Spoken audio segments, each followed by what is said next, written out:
Nick, one of the things that I mentioned in my introduction, the mileages that you do. Now, I go on a fairly regular trip down to the south of France. That's about 640 miles, which I do in a day. And I know that is a long way, you know, and it's a long time. But you do this day in, day out, don't you? What's the most you've ever done in a day? Well, 600 miles is a great mileage, you know, and when riders come up to me and say 600 or 700 miles, it's very hard to do, you know, I think that's all credit to them.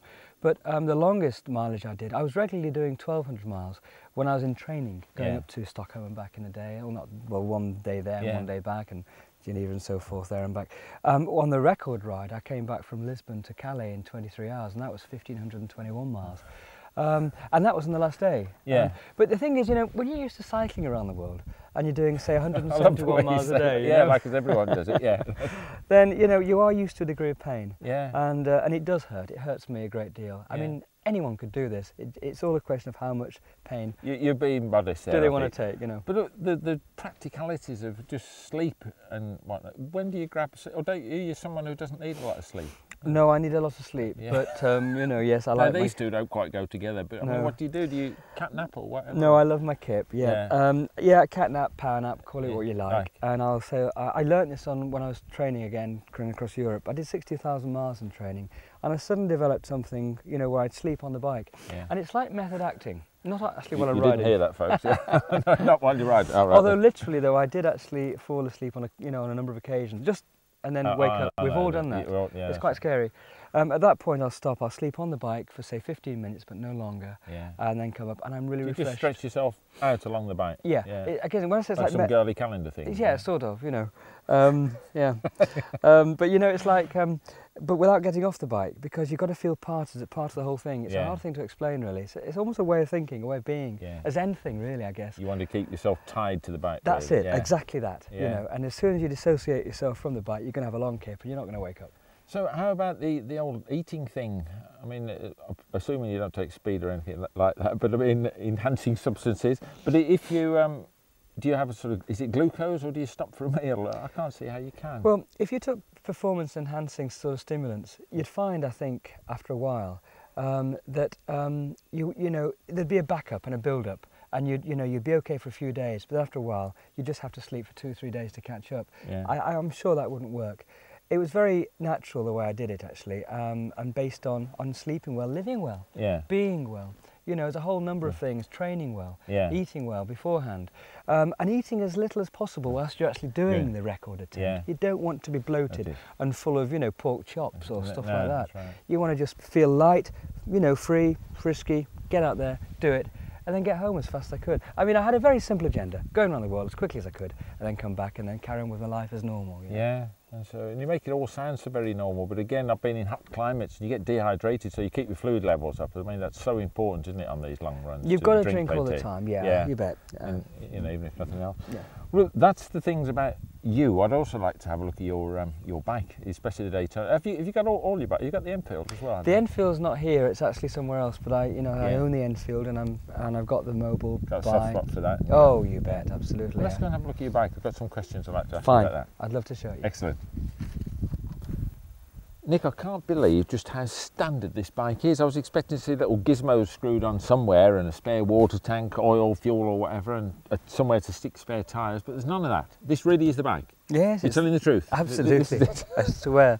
No, there's no customisation of the whole thing, you know, Jeff. I was very naive early on, because I was, you know, just bash forward and just go for it. So I didn't have anything special about it at all. And there's no panniers that you got? What do you have? Just a tail pack and a tank bag, and that's it? Yeah, I think I did have panniers actually, a small set, but I only carry the bare minimum. I mean, I didn't even actually carry a spare set of clothes.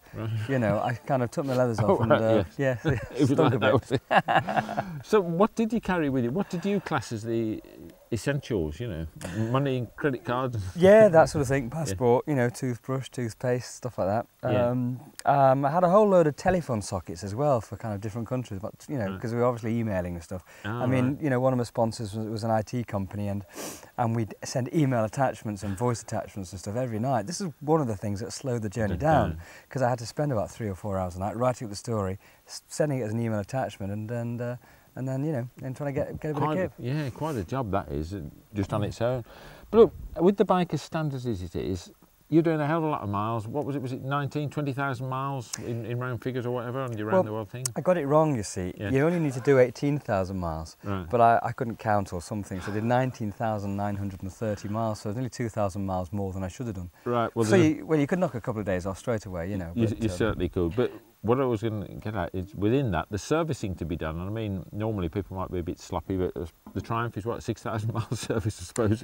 So what was happening about oil changes? Oh, it's really cool. I mean, Triumph are very good about that. They've got a good network around the world. And, you know, obviously I had a service situation in Istanbul. Yeah. The next one was in Perth, Australia. Right. Sounds a long way away, but it's only, you know, it's less than 6,000 miles, funny enough. Yeah. The next one was in San Antonio, Oh, right. in Texas. And then the next one, well, I didn't need one to come. But basically, I also did a practice journey, which from Tierra del Fuego up to Alaska, which went through Tierra del Fuego, Patagonia, Chile, you know, Peru, Ecuador. This practice, right? Yeah. Guatemala, Honduras, Nicaragua. It went on and on. And I had to miss the service situation there in Mexico City because Mexico is so big. Yeah. It would have taken me 8 hours to get into the heart of Mexico and then 8 hours to get out. Right. So I just messed, and my chain was really slack in the Atacama. Yeah. So I had to basically get to San Antonio on the way back up to Alaska. Did you have to do anything yourself? I mean, did you adjust things like the chain and did we're all there with the aerosol spray, spraying the chain up every,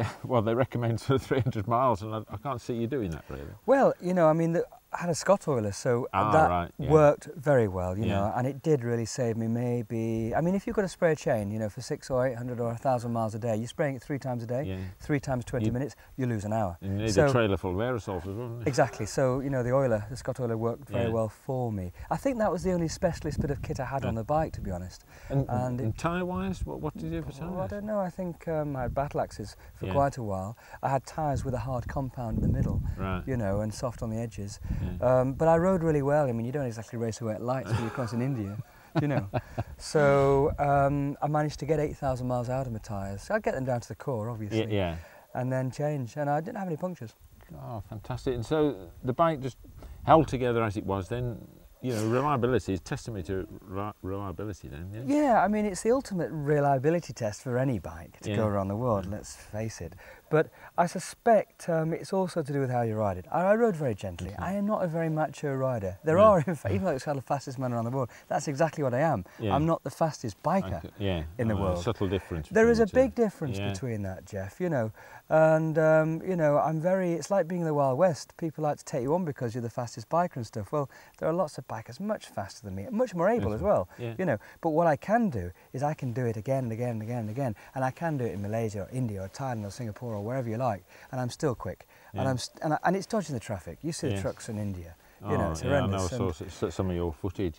But the bike, just thinking of that and accidents that I know you came across, which really seems to sort of affect you. I remember you saying that, but you didn't have any on the bike, did you? You didn't even drop it, did you? No, nothing at all. I mean, you know, it's like the whole project was like a Formula One sort of situation whereby if any one component went down, which you couldn't repair, that was it. The project was over. You know, you just fly the whole damn bike back and then maybe start again at a later stage. So it had to be a 100% perfect project.